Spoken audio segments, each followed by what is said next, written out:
ಕಾಂಗ್ರೆಸ್ಸಿಂದೊಂದು ನಾಳೆ ಬೆಳಗಾವಿಯಲ್ಲೊಂದು ಸಮಾವೇಶ 26-27ನೇ ತಾರೀಕು ಆಗಬೇಕಾಗಿತ್ತು. 100 ವರ್ಷಗಳ ಹಿಂದೆ, ಎಕ್ಸಾಕ್ಟ್ಲಿ 100 ವರ್ಷಗಳ ಹಿಂದೆ ಡಿಸೆಂಬರ್ 26-27ಕ್ಕೆ ಮಹಾತ್ಮ ಗಾಂಧಿಯವರನ್ನು ಅಲ್ಲಿ ಅಧ್ಯಕ್ಷರನ್ನಾಗಿ ಆರಿಸಲಾಗಿತ್ತು. ಇತ್ಯಾದಿ ಇತಿಹಾಸವನ್ನು ಅನೇಕ ಸಂದರ್ಭಗಳಲ್ಲಿ ನಿಮಗೆ ಹೇಳಿದ್ದೀವಿ. ಒಂದು ದಿವಸದ ಕಾರ್ಯಕ್ರಮ ಯಶಸ್ವಿಯಾಗಿ ನಡೀತು. ಆವತ್ತೇ ರಾತ್ರಿ ಮನಮೋಹನ್ ಸಿಂಗ್ ಅವರು ಮೃತಪಟ್ಟ ಕಾರಣಕ್ಕಾಗಿ ಕಾರ್ಯಕ್ರಮವನ್ನು ಮುಂದೂಡಿದರು. ಅದು ನಾಳೆ ನಡೀತಾ ಇದೆ ಸಮಾವೇಶ. ಇದನ್ನೊಂದು ಭರ್ಜರಿ ಯಶಸ್ಸುಗೊಳಿಸಬೇಕು ಅಂತ ಡಿ ಕೆ ಶಿವಕುಮಾರ್ ಪ್ರಯತ್ನ ಪಡ್ತಾ ಇದ್ದಾರೆ. ಅದರ ಭಾಗವಾಗಿ ಗುರುವಾರದಿಂದನೇ ಅಲ್ಲೇ ಇದ್ದಾರೆ ಅವರು. ಇವತ್ತು ಸೋಮವಾರ, ಗುರುವಾರ ಸಾಯಂಕಾಲ ಅಲ್ಲಿ ಹೋಗಿದ್ದಾರೆ. ಶುಕ್ರವಾರ, ಶನಿವಾರ, ಭಾನುವಾರ, ಇವತ್ತು ಸೋಮವಾರ, ನಾಳೆ ಸಮಾವೇಶ. ನೋಡಿ, ಇದರಲ್ಲೂ ಕೂಡ ಹೆಂಗೆ ಬಣ ಭಿನ್ನಾಭಿಪ್ರಾಯ ಕಣ್ಣಿಗೆ ರಾಚುವಂಗೆ ಕಾಣಿಸ್ತಾ ಇದೆ ಅನ್ನೋದಕ್ಕೆ ಇದೊಂದು ಉದಾಹರಣೆ ಅಷ್ಟೆ. ಸ್ಪಷ್ಟವಾಗಿ ಬೆಳಗಾವಿ ಕಾಂಗ್ರೆಸ್ನಲ್ಲೂ 2 ಬಣಗಳಿದ್ದಾವೆ. ಒಂದರ ನಾಯಕತ್ವ ಲಕ್ಷ್ಮೀ ಹೆಬ್ಬಾಳ್ಕರ್ದು, ಇನ್ನೊಂದು ಸತೀಶ್ ಜಾರಕಿಹೊಳಿ ಅವರದ್ದು. ನ್ಯೂಸ್ ಆರ್ ಸ್ಪೆಷಲ್ಗೆ ಬಂದಿದ್ರು 2 ವಾರದ ಹಿಂದೆ ಲಕ್ಷ್ಮೀ ಹೆಬ್ಬಾಳ್ಕರ್ರು. ಸತೀಶಣ್ಣ ಅಂತ ಏನೇ ಮಾತಾಡಿದ್ರು ಕ್ಯಾಮ್ರಾದ ಮುಂದೆ ಮಾತಾಡ್ತಾರೆ, ನಮಗೆ ಗೊತ್ತಿಲ್ಲದೆ ಇರೋದ.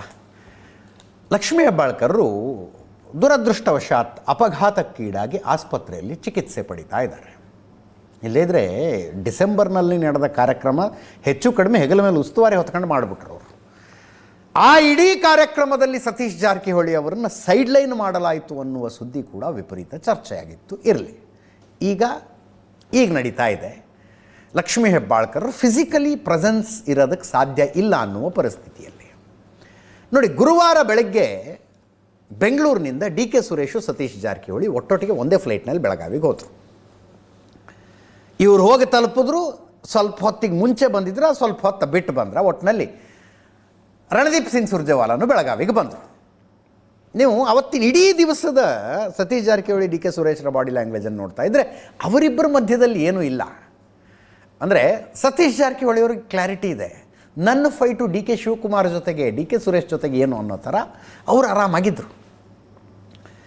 ಬೆಳಗಾವಿ ಲ್ಯಾಂಡ್ ಆದರು, ಅಲ್ಲಿಂದ UK 27 ಹೋಟ್ಲಿಗೆ ಹೋದರು. ರಣದೀಪ್ ಸಿಂಗ್ ಸುರ್ಜೇವಾಲಾ ಬಂದರು, ಕಾಂಗ್ರೆಸ್ ಭವನಕ್ಕೆ ಹೋದರು. ಅಲ್ಲೊಂದು ಸಮಾವೇಶ ಯಶಸ್ವಿ ಮಾಡಬೇಕಪ್ಪ ಅಂತ ಒಂದು ದೊಡ್ಡ ಸಭೆ. ಆ ಸಭೆಯಲ್ಲಿ ಒಂಚೂರು ಕೂಗಾಟ ಹಾರಾಟ ಕಾರ್ಯಕರ್ತರ ಕಡೆಯಿಂದ ಆಯಿತು. ಅಂದರೆ ಕಾಂಗ್ರೆಸ್ ಭವನ ಕಟ್ಟಿಸಿದ್ದು ಯಾರು, ಅದಕ್ಕೆ ಯಾರ್ದು ಎಷ್ಟು ಕೊಡುಗೆ ಅನ್ನೋ ವಿಷಯದಲ್ಲಿ. ಅದಾದಮೇಲೆ ಅದು ಯಾವುದೋ ಸಾತ್ವಿಕ್ ಅಂತ ಒಂದು ಹೋಟೆಲಿಗೆ ಒಟ್ಟಿಗೆ ಊಟಕ್ಕೆ ಹೋದರು, ಒಂದೇ ಕಾರ್ನಲ್ಲಿ. ಡಿ ಕೆ ಸುರೇಶು ಸತೀಶ್ ಜಾರಕಿಹೊಳಿ ಅವರ ಕಾರ್ನಲ್ಲಿ ಕೂತ್ಕೊಂಡು, ಅದೇ ಕಾರ್ನಲ್ಲಿ ರಣದೀಪ್ ಸಿಂಗ್ ಸುರ್ಜೇವಾಲಾನು ಕೂತ್ಕೊಂಡು ಹೋದರು ಮೀಟಿಂಗಿಗೆ, ಇದಕ್ಕೆ ಊಟಕ್ಕೆ ಹೋದರು. ಊಟ ಮುಗಿಸಿ ಮತ್ತೆ UK 27 ಹೋಟ್ಲಿಗೆ ಬಂದರು. ಸಾಯಂಕಾಲ ಡಿ ಕೆ ಶಿವಕುಮಾರ್ ಹೋಗಿ ಲ್ಯಾಂಡ್ ಆದರು ಬೆಳಗಾವಿಯಲ್ಲಿ. ಇದು ಈಗಿನ ವಿಜುವಲು. ನಾನು ಗುರುವಾರದಿಂದ ಏನೇನಾಗ್ತಿದೆ ಅನ್ನೋದು ಹೇಳ್ತಾ ಇದ್ದೀನಿ ನಿಮಗೆ. ಇದು CP-Ed ಗ್ರೌಂಡ್ನಲ್ಲಿ ಇಲ್ಲೇ ಸಮಾವೇಶ ಇರೋದು. ಈಗಿಂದ ನೋಡ್ತಾ ಇದ್ದೀರಿ, ನಾನು ಗುರುವಾರದ ಕತೆ ಹೇಳ್ತಾ ಇದ್ದೀನಿ ನಿಮಗೆ. ಡಿ ಕೆ ಶಿವಕುಮಾರು UK 27 ಹೋಟ್ಲಿಗೆ ಬಂದರು. ಬಂದ ಮೇಲೆ ಸತೀಶ್ ಜಾರಕಿಹೊಳಿ ನಂಗೊಂದು ಸ್ವಲ್ಪ ಕೆಲಸ ಇದೆ, ನಾನು ಊರಿಗೆ ಹೋಗಿ ಬರ್ತೀನಿ ಅಂಥೇಳಿ ಗೋಕಾಕಕ್ಕೆ ಹೋದವರು ನೆನ್ನೆ ತನಕ ವಾಪಸ್ ಬರಲಿಲ್ಲ ಅವರು. ಗುರುವಾರ ಸಾಯಂಕಾಲ ಇಲ್ಲ, ಇಡೀ ಶುಕ್ರವಾರ ಇಲ್ಲ, ಶನಿವಾರ ಇಲ್ಲ. ಶನಿವಾರ ಡಿ ಕೆ ಶಿವಕುಮಾರು, ರಣದೀಪ್ ಸಿಂಗ್ ಸುರ್ಜೇವಾಲಾ ಹುಬ್ಳಿಗೆ ಬಂದು ಈ ಕಾರ್ಯಕ್ರಮದ ಯಶಸ್ವಿಗಾಗಿ ಹುಬ್ಳಿಲಿ ಒಂದು ಸಭೆ ಮಾಡಿ ವಾಪಸ್ ಮತ್ತೆ ಬೆಳಗಾವಿಗೆ ಬಂದರು. ಸತೀಶ್ ಜಾರಕಿಹೊಳಿ ಇಲ್ಲ. ನಿನ್ನೆ ಸಮಾವೇಶ ನಡೆಯುವ ಜಾಗದ ಮೇಲುಸ್ತುವಾರಿ ತಯಾರಿಗಳು ಹೆಂಗಾಗಿದ್ದಾವೆ ಅಂತ ನೋಡೋದಕ್ಕೆ ಬರ್ಬೇಕಲ್ಲ. ಅಲ್ಲಿ ಡಿ ಕೆ ಶಿವಕುಮಾರ್ ಬಂದಾಗ ಅಲ್ಲೇ ಸತೀಶ್ ಜಾರಕಿಹೊಳಿನೂ ಇದ್ದರು ಅಷ್ಟೇ. ಅಂದರೆ 4 ಕ್ಯಾಮ್ರಾಗಳಿದ್ದಾವೆ, 4 ಜನ ನೋಡ್ತಿದ್ದಾರೆ ಅನ್ನೋ ಕಾರಣಕ್ಕೆ ಏನೋ ಒಂದು ಸ್ಮೈಲ್ ಕೊಡಬೇಕು ಅಂತ ಒಂದು ಕೊಟ್ಟರು.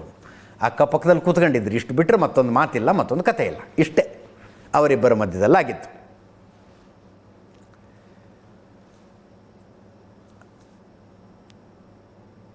ಈಗ ಇವತ್ತು ಸಂಜೆ ಹೋಗಿ CM ಲ್ಯಾಂಡ್ ಆಗಿದ್ದಾರೆ ಬೆಳಗಾವಿಯಲ್ಲಿ. ಅವರು ಗ್ರೌಂಡಿಗೆ ಬಂದರು.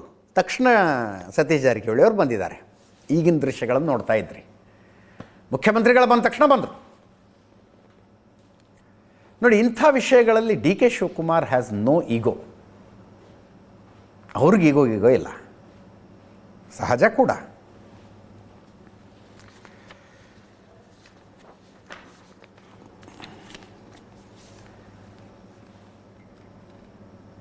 ಸತೀಶ್ ಜಾರಕಿಹೊಳಿ ಅವರು ನಮ್ಮವ್ರು ಕೇಳಿದ್ರು ಪತ್ರಕರ್ತರು, ಯಾಕೆ ಸರ್ ಡಿ ಕೆ ಶಿವಕುಮಾರ್ ಬಂದ ತಕ್ಷಣ ಊರಿಗೆ ಹೋಗ್ಬಿಟ್ರಿ, ಬರಲೇ ಇಲ್ವಲ್ಲ ನೀವು ಅಂತ ಕೇಳಿದ್ರೆ ಅವ್ರು ಬೇರೆ ಶಬ್ದದಲ್ಲಿ ಹೇಳಿದ್ದಾರೆ. ಬಟ್ ಅದು ಕೇಳಿಸ್ಕೊಂಡ್ರೆ ಹೆಂಗೆ ಅನ್ಸುತ್ತೆ, ಅದು ಮಾಡೋಕ್ಕೆ ಬೇರೆ ಕೆಲಸ ಇಲ್ವಾ ನಮಗೆ ಅಂದಂಗಿತ್ತದು. ಏನು, ನಾನು ಖಾಲಿ ಇಲ್ಲ ಅಂದರೆ ಬ್ಯುಸಿ ಇದ್ದೆ ಅಂತ ಅರ್ಥ. ನಾನು ಖಾಲಿ ಇಲ್ಲ, ನೆನ್ನೆ ಇವತ್ತು ಕಾರ್ಯಕ್ರಮ ಇತ್ತು, ಅದಕ್ಕೆ ಹೊರಗಡೆ ಇದ್ದೆ, ಎಲ್ಲನೂ ಬ್ಯಾಲೆನ್ಸ್ ಮಾಡಬೇಕು. ಅಧ್ಯಕ್ಷರಿದ್ದಾರೆ, ಯಾರು ಡಿ ಕೆ ಶಿವಕುಮಾರ್ ಅಧ್ಯಕ್ಷರಿದ್ದಾರೆ, ಅವ್ರ ಜೊತೆಗೆ ಬಹಳಷ್ಟು ಟೀಮ್ಗಳಿದ್ದಾವೆ. ಅಂದರೆ ಅವರ ಜೊತೆಗಿರುವ ಬಹಳಷ್ಟು ಟೀಮ್ಗಳ ಪೈಕಿ ನಮ್ಮದು ಒಂದು ಟೀಮು, ನಮಗೇನೋ ಒಂದು ಕೆಲಸ ಕೊಟ್ಟಿರ್ತಾರೆ, ಆ ಕೆಲಸ ಮಾಡ್ತೀವಿ ನಾವು ಅಂತ. ಬೇರೆ ಬೇರೆ ಶಾಸಕರು ಮಂತ್ರಿಗಳಿದ್ದಾರೆ, ಅವ್ರು ಮಾಡ್ತಾರೆ ಅಂತ ಸತೀಶ್ ಜಾರಕಿಹೊಳಿ ಅವರು ಹೇಳಿದ್ದಿದ್ದನ್ನು.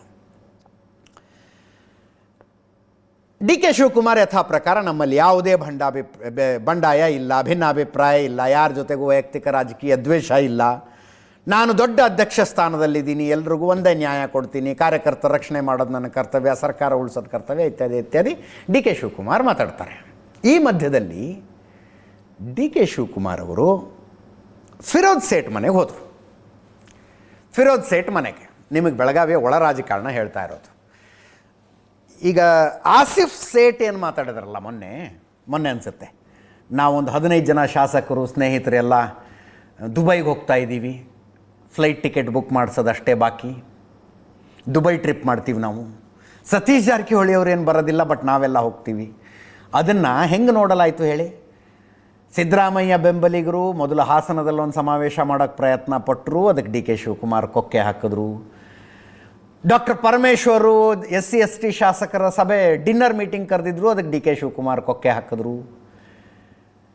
ಅದಾದ ಮೇಲೆ ಜಾತಿ ಗಣತಿಯ ರಿಪೋರ್ಟು ಕ್ಯಾಬಿನೆಟ್ ಮುಂದೆ ಬರೋದಿತ್ತು, ಡಿ ಕೆ ಶಿವಕುಮಾರ್ ಕೊಕ್ಕೆ ಹಾಕಿದ್ರು. ಅದಾದ ಮೇಲೆ ಇವರ ಟೀಮು ದುಬೈ ಟ್ರಿಪ್ಪಿಗೆ ಹೊಂಟಿದೆ ನೋಡಿ ಅನ್ನೋ ಹಂಗೆ ನೋಡಲಾಯಿತು. ಅದನ್ನು ಮಾತಾಡಿದ್ಯಾರು? ಬೆಳಗಾವಿ ಉತ್ತರದ ಶಾಸಕ ಆಸಿಫ್ ಸೇಠ್, ಅವ್ರ ಬ್ರದರು ಇವರು, ಫಿರೋಜ್ ಸೇಠು ಅವರ ಬ್ರದರು.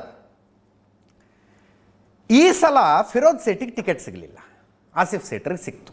ಟಿಕೆಟ್ ತಪ್ಪಿಸಿದ್ದು ಸತೀಶ್ ಜಾರಕಿಹೊಳಿ ಅಂತ ಬೆಳಗಾವಿ ತುಂಬ ಜನ ಮಾತಾಡ್ತಾರೆ.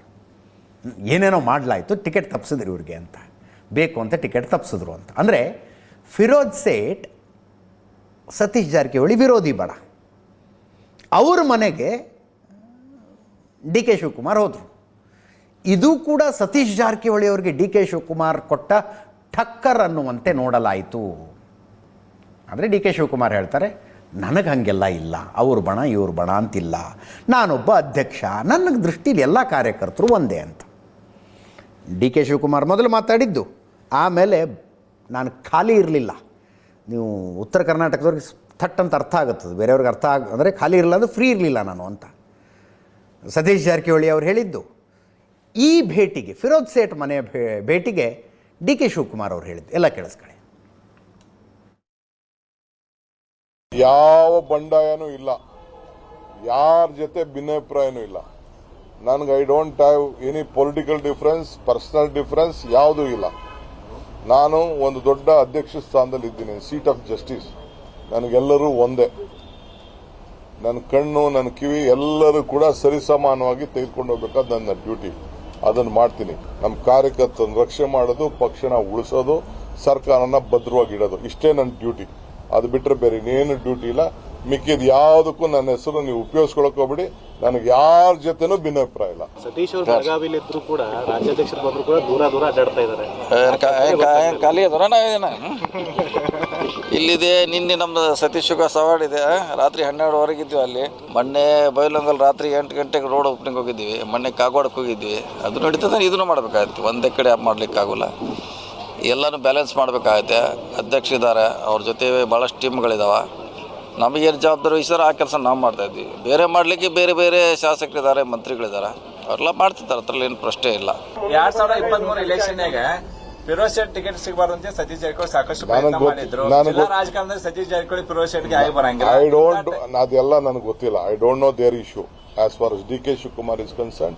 ಕಾರ್ಯಕರ್ತರು ಅಂದ್ರೆ ಎಲ್ಲರೂ ಒಂದೇ, ಕ್ಯಾಬಿನೆಟ್ ಮಿನಿಸ್ಟರ್ಸ್ ಅಂದ್ರೆ ಎಲ್ಲರೂ ಒಂದೇ, ಶಾಸಕರಂದ್ರೆ ಎಲ್ಲರೂ ಒಂದೇ. ಯಾರು ನಮ್ಮ ಪಾರ್ಟಿ ಚೌಕಟ್ಟಿನಲ್ಲಿ ಶಿಸ್ತಿನಲ್ಲಿ ಕೆಲಸ ಮಾಡ್ತಾರೆ ಎಲ್ಲರಿಗೂ ಕೂಡ ನಾನೇ ಅವ್ರಿಗೆ ತಲೆ ಬಾಗಿಸಿ ಅವ್ರ ಸರ್ವಿಸ್ ಮಾಡ್ತೀನಿ. ನನಗೆ ಡಿ ಕೆ ಶಿವಕುಮಾರ್ ಆಡಿದ ಮಾತಿಗೆ ಅಪೀಲೇ ಇಲ್ಲ. ಯಾರು ತಪ್ಪು ಅನ್ನೋಕ್ಕಾಗುತ್ತಿದ್ನೆಲ್ಲ. ಈಗ ಗೃಹ ಸಚಿವ ಡಾಕ್ಟರ್ ಪರಮೇಶ್ವರ್ ಅವರು ಮೊನ್ನೆ ಒಂದು ಮಾತು ಹೇಳಿದರು. ಒಬ್ಬ ವ್ಯಕ್ತಿ ಒಂದು ಹುದ್ದೆಗೆ ಸಂಬಂಧಿಸಿದಂತೆ ಅವ್ರು ಹೇಳಿದ್ದೇ ಡಿ ಕೆ ಶಿವಕುಮಾರ್ಗೆ ನೇರವಾಗೇ ಹೇಳಿದರು. ಒಬ್ಬ ವ್ಯಕ್ತಿಗೆ ಒಂದೇ ಹುದ್ದೆ ಇರಬೇಕು ಅಂತ. ಅವರು ತಮ್ಮದೇ ಉದಾಹರಣೆಯನ್ನು ಡಾಕ್ಟರ್ ಪರಮೇಶ್ವರ್ ಕೊಟ್ಕೊಂಡಿದ್ರು. ನಾನು ಮಂತ್ರಿಯಾಗಿದ್ದ ಸಂದರ್ಭದಲ್ಲಿ KPCC ಅಧ್ಯಕ್ಷನೂ ಆಗಿದ್ದೆ. ಒಬ್ಬ ವ್ಯಕ್ತಿಗೆ ಒಂದೇ ಹುದ್ದೆ ಅಂತಂದರು. ಆವಾಗ ನಾನು ಪಕ್ಷದ ಮುಂದೆ ಮಂತ್ರಿ ಸ್ಥಾನ ಏನು ಮಹಾ ಅಂತ ಮಂತ್ರಿಗಿರಿಗೆ ರಾಜೀನಾಮೆ ಕೊಟ್ಟು ಅಧ್ಯಕ್ಷನಾಗಿ ಮುಂದುವರೆದಿದ್ದೆ. ಹಾಗೆ ಡಿ ಕೆ ಶಿವಕುಮಾರ್ ಅವರು ಮಾಡಬೇಕು ಅಂತ ಅವ್ರು ಹೇಳಿದ್ದು.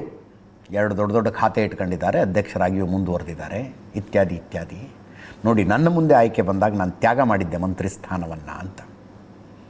ಅದಕ್ಕೆ ಡಿ ಕೆ ಶಿವಕುಮಾರ್ ಅವರು ಯಾವ್ಯಾವ ಸಂದರ್ಭದಲ್ಲಿ ಯಾರ್ಯಾರ ಸಂದರ್ಭದಲ್ಲಿ ತಾವು ಏನೇನು ತ್ಯಾಗ ಮಾಡಿದ್ರು ಅನ್ನೋದನ್ನು ಹೇಳ್ತಾ ಇದ್ದಾರೆ.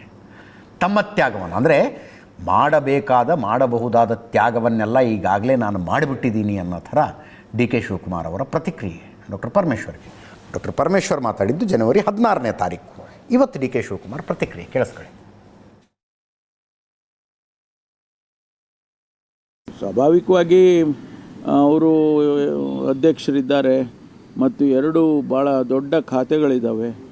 ಅದಕ್ಕೋಸ್ಕರ ಅವರಿಗೆ ಬದಲಾಯಿಸಿ ಬೇರೆಯವ್ರನ್ನ ಮಾಡಬೇಕು ಅಂಥೇಳಿ ಕೇಳ್ತಾರೆ, ಸಹಜವಾಗಿ ಕೇಳ್ತಾರೆ.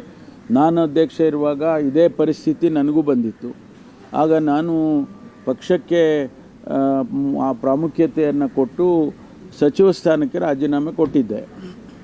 ಹಾಗಾಗಿ ನನಗೂ ಅದನ್ನೇ ಕೇಳಿದರು ಅವರು, ನೀವು ಆಯ್ಕೆ ಮಾಡ್ಕೊಳ್ಳಿ, ಇಲ್ಲ ಮಂತ್ರಿ ಆದರೂ ಆಯ್ಕೆ ಮಾಡ್ಕೊಳ್ಳಿ, ಇಲ್ಲ ನೀವು ಅಧ್ಯಕ್ಷಗಿರಿ ಆಯ್ಕೆ ಮಾಡ್ಕೊಳ್ಳಿ. ನಾನು ಅಧ್ಯಕ್ಷ ಆಗಿ ಮುಂದುವರಿತಾನೆ ಅಂಥೇಳಿ ನಾನು ಮಂತ್ರಿಗೆ ರಾಜೀನಾಮೆಯನ್ನು ಕೊಟ್ಟಿದ್ದೆ. ಈಗ ಅದನ್ನೇ ಬಯಸ್ತಾರೆ. ಯಾಕೆಂದರೆ ಅವ್ರಿಗೂ ಒತ್ತಡ ಅಲ್ಲ, 2 ದೊಡ್ಡ ಖಾತೆ ಇದೆ ಮತ್ತು ಪಕ್ಷ ಸಂಘಟನೆ ಕೂಡ ಭಾಳ ದೊಡ್ಡ ಜವಾಬ್ದಾರಿ. ಅದು ತೀರ್ಮಾನ ಹೈಕಮಾಂಡ್ನವರು ಏನು ಮಾಡ್ತಾರೆ ನೋಡಬೇಕು. ಅದೆಲ್ಲ ಈಗ ಹೈಕಮಾಂಡ್ನವ್ರು ಗಮನಿಸ್ತಾ ಇದ್ದಾರಲ್ಲ. ಈಗ ನಾವು ಒಂದು ಸಮುದಾಯ ಸೇರಿ ಸಭೆ ಮಾಡ್ತೀವಿ ಅನ್ನೋದನ್ನು ಗಮನಿಸಿದ್ದಾರೆ. ಇದನ್ನೆಲ್ಲ ಗಮನಿಸಿರ್ತಾರೆ. ಆ ಸಂದರ್ಭದಲ್ಲಿ ತೀರ್ಮಾನ ತಗೊಳ್ತಾರೆ. ನಾನು ಕೊಟ್ಟಿರುವಂಥ ಜವಾಬ್ದಾರಿನ ಪ್ರಾಮಾಣಿಕವಾಗಿ ಮೊದಲಿಂದ ಎಂತೆಂಥ ಸಂದರ್ಭದಲ್ಲಿ ತ್ಯಾಗಗಳನ್ನ ಮಾಡ್ಕೊಂಡು ಬಂದಿದ್ದೀನಿ. ನಾನು ಪೊಲ್ಯೂಷನ್ ಗೌರ್ಮೆಂಟ್ ಧರ್ಮಸಿಂಗ್ ಕಾಲದಲ್ಲೂ ದಮ್ ತಡ್ಕೊಂಡು ತ್ಯಾಗ ಮಾಡ್ಕೊಂಡು ಬಂದಿದ್ದೀನಿ. ಸಿದ್ದರಾಮಯ್ಯನವ್ರ ಹಿಂದೆ ಗೌರ್ಮೆಂಟಲ್ಲೂ ತ್ಯಾಗ ಮಾಡ್ಕೊಂಡು ಬಂದಿದ್ದೀನಿ. ಸೊ ಅದರಿಂದ ನನಗೆ ಪಾರ್ಟಿ ಇಸ್ ಇಂಪಾರ್ಟೆಂಟ್. ನಾವು ಪಾರ್ಟಿಲಿ ಬೆಳೆದವರು. ಭೇಟಿಯಾಗೋಯ್ತು, ಇವ್ರು ಭೇಟಿ, ನನಗೆ ಯಾವೊಂದು ಬಂಡಾಯನೂ ಇಲ್ಲ, ಏನಿಲ್ಲ. ಈ ಮಧ್ಯದಲ್ಲಿ ರಣದೀಪ್ ಸಿಂಗ್ ಸುರ್ಜೇವಾಲಾ ವಿರುದ್ಧ ಹೈಕಮಾಂಡ್ಗೆ ಸಿದ್ದರಾಮಯ್ಯನವ್ರ ಬಣದವರು ಕಂಪ್ಲೇಂಟ್ ಕೊಡ್ತಾರಂತೆ. ನೋಡಿ, ಇದು ಕೂಡ BJP ಕಾಂಗ್ರೆಸ್ ಎರಡೂ ಬಂಡಾಯಗಳಲ್ಲಿ ಕಾಣ್ತಾ ಇರೋ ಒಂದು ಕಾಮನ್ ಫ್ಯಾಕ್ಟರ್. BJPಯಲ್ಲೂ ಬಂಡಾಯ ಎದ್ದಿರುವ ಬಸನಗೌಡ ಪಾಟೀಲ್ ಯತ್ನಾಳ್ ಆ್ಯಂಡ್ ಟೀಮ್ಗೆ ಕರ್ನಾಟಕದ ಉಸ್ತುವಾರಿ BJP ಉಸ್ತುವಾರಿ ರಾಧಾಮೋಹನ್ ಅಗರ್ವಾಲ್ ಅಂದ್ರೆ ಆಗಬರೋದಿಲ್ಲ. ಅವ್ರು ಬಹಿರಂಗವಾಗಿ ಮಾತಾಡಿದ್ದಾರೆ, ಇಲ್ಲಿ ಬಹಿರಂಗವಾಗಿ ಮಾತಾಡಿಲ್ಲ. ಬಟ್ ರಣದೀಪ್ ಸಿಂಗ್ ಸುರ್ಜೇವಾಲಾ ಬಗ್ಗೆ ಒಂದು ಅಸಮಾಧಾನ ಅಂತೆ ಸಿದ್ದರಾಮಯ್ಯ ಬಣದವ್ರಿಗೆ. ಡಿ ಕೆ ಶಿವಕುಮಾರ್ನ ವಿಪರೀತ ಸಪೋರ್ಟ್ ಮಾಡ್ತಾರೆ ಅವರು. ಡಿ ಕೆ ಶಿವಕುಮಾರ್ ಹೇಳ್ದಂಗೆ ಕೇಳ್ತಾರೆ, ಅವ್ರು ಹೇಳಂದಿದ್ದನ್ನು ಅವ್ರು ಮಾಡಂದಿದ್ದನ್ನೇ ಮಾಡ್ತಾರೆ ಅಂತ. ಅದರ ಮಧ್ಯದಲ್ಲಿ ಮೊನ್ನೆ ಈ SC/ST ಶಾಸಕರುಗಳಿಗೆ ಪರಮೇಶ್ವರ್ ಕರೆದಿದ್ದು ಮೀಟಿಂಗನ್ನು ಕ್ಯಾನ್ಸಲ್ ಅಲ್ಲ, ಪೋಸ್ಟ್ಪೋನ್ ಮಾಡಿ ಅಂತ ಫೋನ್ ಮಾಡಿ ಹೇಳಿದ್ದು ಕೂಡ ಇದೇ ರಣದೀಪ್ ಸಿಂಗ್ ಸುರ್ಜೇವಾಲಾ. ಅದನ್ನು ಪ್ರೆಸ್ ನೋಟ್ನಲ್ಲೇ ಹಾಕಿಬಿಟ್ರು ಡಾಕ್ಟರ್ ಪರಮೇಶ್ವರ್. ರಣದೀಪ್ ಸಿಂಗ್ ಕರ್ನಾಟಕದ ಉಸ್ತುವಾರಿ ಮತ್ತು AICCಯ ಮಹಾಮಂತ್ರಿ ರಣದೀಪ್ ಸಿಂಗ್ ಸುರ್ಜೇವಾಲಾ ಅವರ ಸೂಚನೆಯ ಮೇರೆಗೆ ನಾಳೆ ಕರೆಯಲಾಗಿದ್ದ ಔತಣಕೂಟವನ್ನು ಮುಂದೂಡಲಾಗಿದೆ ಅಂತ ಪ್ರೆಸ್ ನೋಟ್ನಲ್ಲಿ ಹಾಕ್ಬಿಟ್ರು. ಹಿಂಗಾದಾಗ ಈಗ ಯಾವ ವಿಷಯಗಳು ಆಗಬಾರ್ದು ಅಂತ ಡಿ ಕೆ ಶಿವಕುಮಾರ್ಗೆ ಅನಿಸಿತ್ತು, ಅದು ಯಾವುದನ್ನು ಹೈಕಮಾಂಡ್ ನಿಲ್ಲಿಸ್ತಲ್ಲ, ಎಲ್ಲವನ್ನೂ ಡಿ ಕೆ ಶಿವಕುಮಾರ್ ರಣದೀಪ್ ಸಿಂಗ್ ಸುರ್ಜೇವಾಲಾಗೆ ಹೇಳೇ ನಿಲ್ಲಿಸಿದ್ದಾರೆ ಅಂತ ಒಂದು ಪರ್ಸೆಪ್ಷನ್ ಬಿಲ್ಡ್ ಆಗಿದೆ ಸಿದ್ದರಾಮಯ್ಯ ಬಣದಲ್ಲಿ. ಅದು ಹಾಸನದ ಸಮಾವೇಶ, ಅದನ್ನು ಸಿದ್ದರಾಮಯ್ಯ ಸ್ವಾಭಿಮಾನಿ ಸಮಾವೇಶ ಮಾಡಬೇಕು ಅಂತ ಇವ್ರು ಹೊರಟ್ರೆ ಹೈಕಮಾಂಡ್ನಿಂದ ಹಾಗೆಲ್ಲ ವ್ಯಕ್ತಿಯನ್ನು ಮೆರೆಸೋದು ಬೇಡ, ಪಕ್ಷದ ಸಮಾವೇಶ ಮಾಡಿ ಅದು KPCC ಸಮಾವೇಶ ಆಗಲಿ ಅಂದ್ಬಿಟ್ರು. ಡಿ ಕೆ ಶಿವಕುಮಾರ್ ಅಧ್ಯಕ್ಷತೆಯಲ್ಲಿ ಅದು ಕಾಂಗ್ರೆಸ್ಸಿನ ಸಮಾವೇಶ ಆಯಿತು. ಅಫ್ಕೋರ್ಸ್ ಆ ಸಮಾವೇಶದಲ್ಲೂ ಅಲ್ಲಿ ಸಿದ್ದರಾಮಯ್ಯನವರ ಹೆಸರನ್ನು ಮೆರೆಸೋದಕ್ಕೆ ಏನೇನು ಮಾಡಬೇಕು ಸಿದ್ದರಾಮಯ್ಯ ಬಣದವ್ರು ಮಾಡಿದ್ರು, ಆ ಮಾತು ಬೇರೆ. ಬಟ್ ಆಗಿದ್ದೇನೋ ಸಿದ್ದರಾಮಯ್ಯ ಸಮಾವೇಶ ಅನ್ನಿಸಿಕೊಳ್ಳಲಿಲ್ಲ, ಕಾಂಗ್ರೆಸ್ ಸಮಾವೇಶ ಮಾಡಿಬಿಟ್ರು. ಡಿ ಕೆ ಶಿವಕುಮಾರ್ ಅವರು ಬೆಂಗಳೂರಿನಲ್ಲೇ ಇದ್ದು ಅವರಿಗೆ ಮೊದಲೇ ಗೊತ್ತಾಗಿದ್ದರೆ ಆ ನ್ಯೂ ಇಯರ್ ನೆಪದಲ್ಲಿ ಏನು ಮುಖ್ಯಮಂತ್ರಿಗಳು ಸತೀಶ್ ಜಾರಕಿಹೊಳಿ ಅವ್ರ ಮನೆಗೇನು ಊಟಕ್ಕೆ ಹೋದ್ರಲ್ಲ, ಅದನ್ನೂ ಆಗಕ್ಕೆ ಬಿಡ್ತಿರ್ಲಿಲ್ವೋ ಏನೋ ಇವರು ಫ್ಯಾಮಿಲಿ ಜೊತೆಗೆ ನ್ಯೂ ಇಯರ್ ಸೆಲೆಬ್ರೇಷನ್ಗೆ ಅಂತ ಫಾರಿನ್ ಟ್ರಿಪ್ಪಿಗೆ ಹೋದಾಗ ಅದೊಂದು ಡಿನ್ನರ್ ಮೀಟಿಂಗ್ ಆಗಿಬಿಡ್ತು. ಅದರ ಬಗ್ಗೆ ರಾಜಕೀಯ ಚರ್ಚೆ. ಇವರು ನೇರವಾಗಿ ಕೆನಡಾದಿಂದ ಬಂದರು, ಟರ್ಕಿಯಿಂದ ಬಂದರು, ಒಟ್ಟಿನಲ್ಲಿ ದಿಲ್ಲಿಗೆ ಬಂದರು. ಅಷ್ಟೊತ್ತಿಗಾಗಲೇ ಇಲ್ಲಿ 32 ಶಾಸಕರಿಗೆ, SC ಮತ್ತು ST ಶಾಸಕರಿಗೆ ಡಾಕ್ಟರ್ ಪರಮೇಶ್ವರ್ ಊಟಕ್ಕೆ ಕರೆದಿದ್ರು ರ್ಯಾಡಿಸನ್ ಬ್ಲೂ ಹೋಟೆಲ್ಗೆ. ಅವ್ರಿಗೆಲ್ರಿಗೂ ಆಹ್ವಾನವನ್ನು ಕಳಿಸಲಾಗಿತ್ತು. ಓಪನ್ನಾಗಿ ಹೇಳ್ತಾ ಇದ್ರು, ಹೌದು ನಾವು ಇವತ್ತು ಊಟಕ್ಕೆ ಸೇರ್ತಾ ಇದ್ದೀವಿ ಅಂತ. ರಣದೀಪ್ ಸಿಂಗ್ ಸುರ್ಜೇವಾಲಾ ದಿಲ್ಲಿಯಿಂದ ಫೋನ್ ಮಾಡಿದ್ರು, ಬೇಡ ಇದೆಲ್ಲ ಪೋಸ್ಟ್ಪೋನ್ ಮಾಡಿ, ನಾನು ಬಂದಾಗ ಊಟಕ್ಕೆ ಸೇರೋಣಂತೆ ಅಂತ. ಭಯಂಕರ ಸಿಟ್ಟು ಬಂತು. ಎಂಥ ಅಂದರೆ ನೀವು ಆ ಆಕ್ರೋಶ ನೋಡಬೇಕಾಗಿತ್ತು ನೀವು ಹೇಳಿಕೆಗಳಲ್ಲಿ.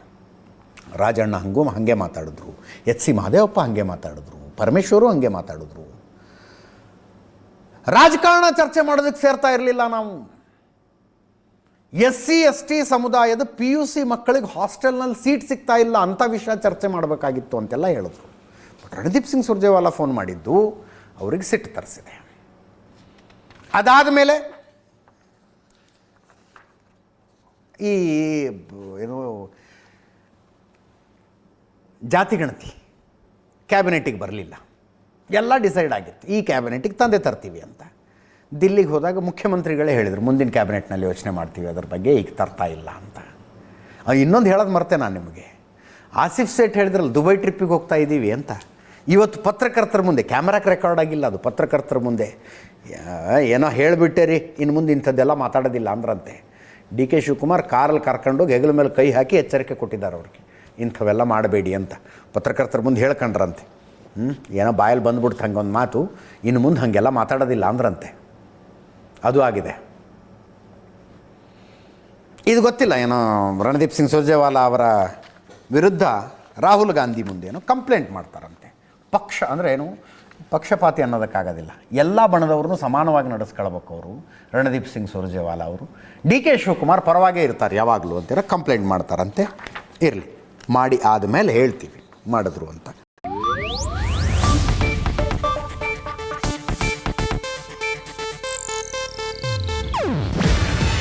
ಇದು ಏಷ್ಯಾನೆಟ್ ನ್ಯೂಸ್ ನೆಟ್ವರ್ಕ್ ಪ್ರಸ್ತುತಿ.